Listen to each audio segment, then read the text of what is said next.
Aintree is, of course, about the Grand National, and Ballabriggs is the horse who must try and emulate Ginger's winners Red Rum and Amberley House. He's been laid out for the race and kept over hurdles for most of this season to protect his rating. It wasn't trying to keep the mark down, we just didn't want him to go any higher, if that makes any sense. We knew we had a mark we could compete off. We don't think particularly well in, but we've got a rating that'll get us in and get us in the 11 stone it's going to be. So so we'll take that. But if he happened to win another one in the first half of this season, then he'd be carrying nearly top weight in the Grand National, and then it's very hard, you know. And that's all it was. And he'd never won a hurdle race, so it just gave us an option to go and win a couple of novice hurdles first. It's gone well. The race at Kelso was ideal. He didn't win, but that wasn't the end of the world by a long way. He jumped great, travelled well, and the other horse just quickened past him 50 yards from the line. You know, he wasn't stopping, he was galloping to the line, so he came back in one piece and was delighted with him. Was there any disappointment at all that you couldn't beat Skippers? None at all, no. I was thrilled with him, and obviously you see on telly people saying he couldn't win whatever, but you watch the way Skippers Big travelled in the hurdle race at Haydock before Kelso, and down through the wings of the last, he was running away, so I thought he was going to be a tough horse to beat on that day up there. We didn't beat him, but we didn't stop, he didn't get tired, he came out of it fresh and well, and it was just a prep race. Do you think there's a particular type of horse for Aintree, or do you think you just take what you can? I don't think you ever quite know till you get there whether they're going to take to it or not, but... You don't build Grand National type fences? No. And Ginger never used to do that for Rummy? No, I mean an Aintree fence is actually more inviting than anything if you actually see one, and they'll go there, and I think you almost want them to go down there and see the first and think, well, this is a bit different, we just better be a bit sensible. So it's nothing we've ever done.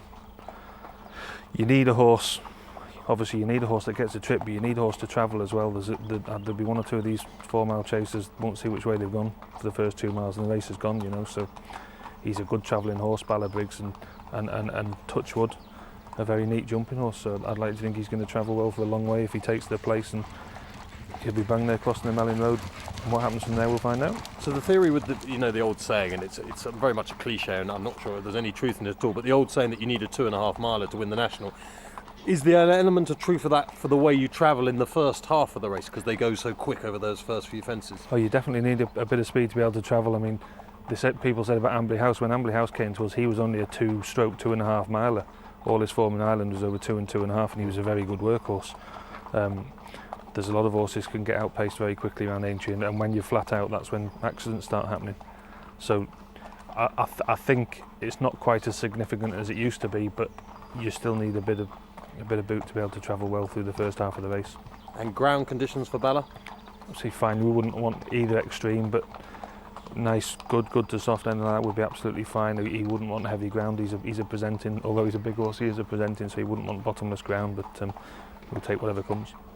And how much advice does Ginger give you? I mean, he comes across as a man who might be giving advice 24 hours a day, but presumably you've trained it in every way wrong so far. Plenty whether you want it or not. No, he's very good. Listen, a lot of it is tongue-in-cheek, and you can never get too big. Beryl just says he's showing off most of the time. Yeah, you can never get too big for your boots in Cholmondeley.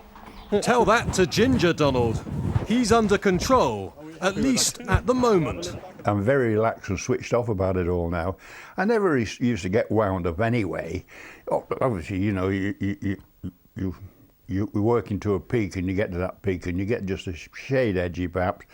But no, I'm very philosophical about it all at the moment now. It's grand, the pressure's off you. The onus is on Donald now type of thing, you know, but it's just lovely that he's got a horse that's going to be, i.e. favourite, or certainly well up in the betting for the Grand National. As the man who trained Red Rum and, of course, Amberley House, let's not forget, is Ballabriggs the type of horse that you think will really take to Aintree? Yes, he is. He fills my eye in every way, to be quite honest. I am not certain that I'd have gone down the road, and this has been discussed, been argued over as well, actually, about whether he should have run in those hurdle races and then gone chasing. Everybody's starting to look after the horses and protect the handicap weight and things like that these days. I'm not sure that I entirely agree with all that. The professional sportsmen let them go out and do the job, and whatever the handicapper gives them, so be it. But Ballabriggs, I think they've gone down exactly the right road with it, and everything he's done well, and he's done it with, You know, his run at Kelso was a grand run. It was a perfect pre-national run. There's no question about that. He met his fences right, he bent his back.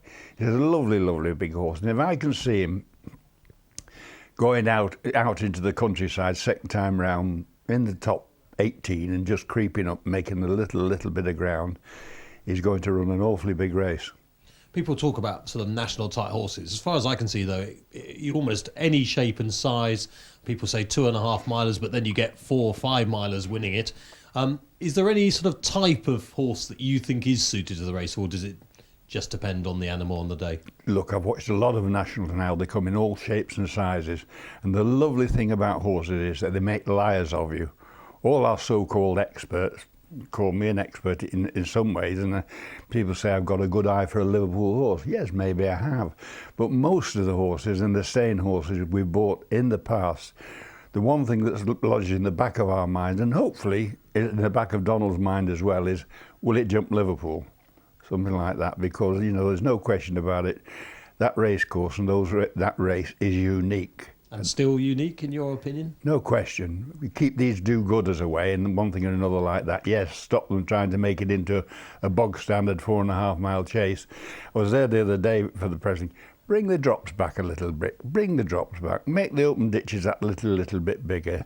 Stiffen the fences up a shade. Make Aintree what it is, the greatest test of a jumping horse in the world. No question about that whatsoever. You know, why kill it? Why kill its character?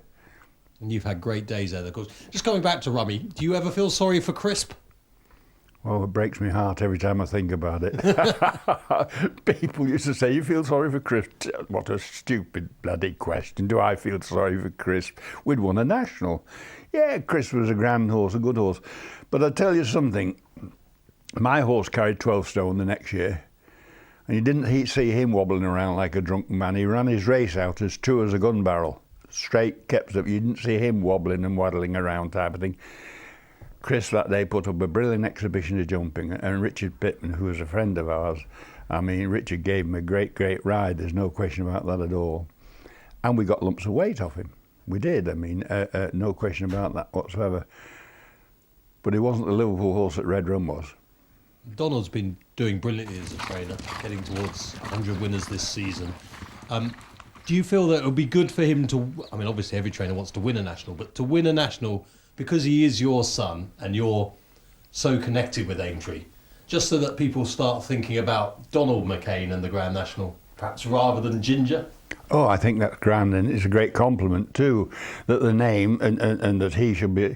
I'm very lucky because my son has taken up what to me, I mean, national hunt racing is my sport. I'm very possessive of it. I am jealous of it. One thing, call it what you wish, actually. And he's taken it up. And he's going from being very, very moderate into shaping up to being sort of half a trainer. You get better as he gets older, there's no question about that at all. But he's learning from a master, you might say. No, he's learning his trade, isn't he? He's just coming out of his apprenticeship, actually, you know what I mean? Short trousers. He wants treading on a bit. He's getting above himself, you know. He's getting an opinion, and he shouldn't have opinions at his age. But if he won the national, I imagine there'd be a tear in your old eye. That is an absolutely stone-cold, nailing certainty. It really, really is. Yes, it would be lovely, lovely. You know, the association with Liverpool, like the McCain family, basically associated with Liverpool, is grand.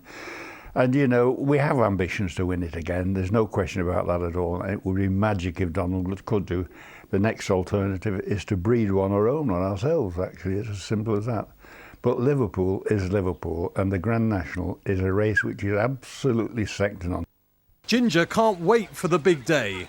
So how much Grand National pressure is Donald feeling as he tries to better his best placings so far?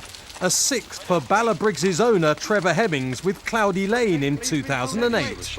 None really. I was lucky to be very involved in Amberley.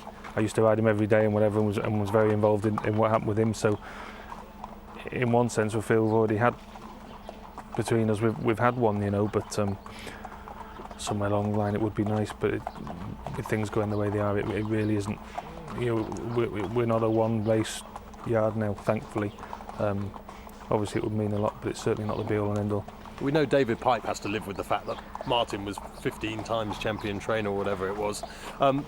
Are you longing for the day you can turn up at Aintree and someone doesn't say Red Rum, they say Ballabriggs? Not really. Listen, we wouldn't be where we were without him, so it really doesn't bother me in that sense at all. It was great to be involved in a horse like him, and like I say, I'm fully aware I'm not going to train 4 Grand National winners, so we'll try and You're get not one. that old. still got a bit of time in you. Well, he told me I've no chance anyway. But if you were to win it, Donald, what would that That'd be mean? very special, of course. It would for the whole place and for him as well. You know, we've grown up very involved with the Grand National.